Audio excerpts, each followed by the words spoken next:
Hello, this is our aquaponics system. So generally you start with a fish tank. You need to clean out the water, so we have this biofilter up here which takes out the ammonia, and then once it's safe for the plants it'll be filtered in there. The plants will then take out the carbon dioxide, oxygenate the water, and then it'll be safe to go back into the fish tank where it's clean now.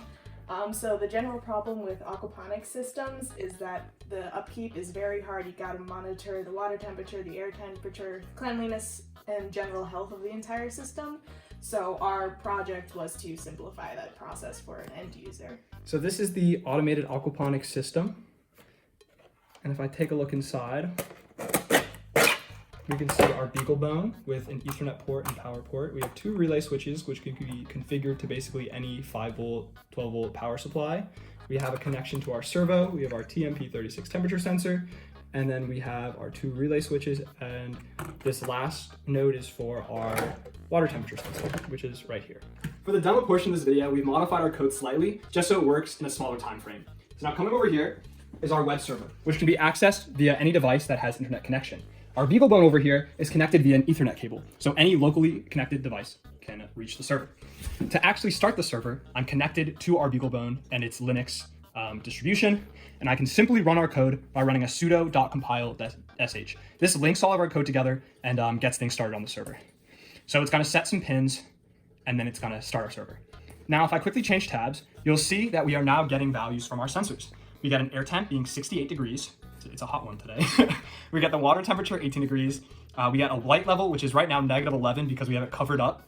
And then we also have our filter status being off, our lamp off, and we have a default value of feeds, which is going to get reset to 8 right now. So now let's talk a little bit about our actual controls. So if you zoom over here, we have a servo motor, which is filled with fish food.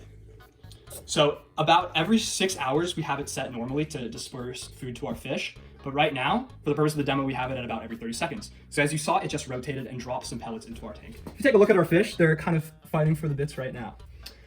Now, the next thing I want to demo super quick. Oh, it just went again. The next thing I want to demo super quick is right now we have this configured a little bit backwards.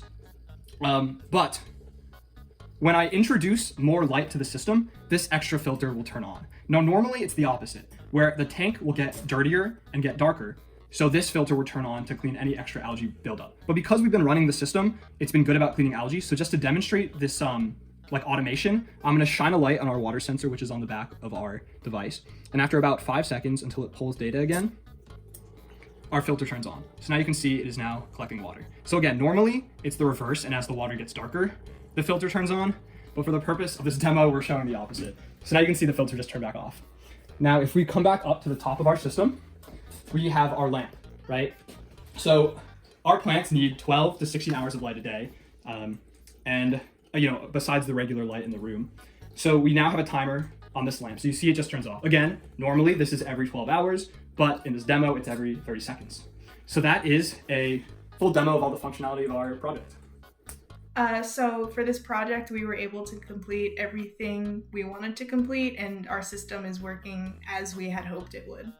Thanks for watching.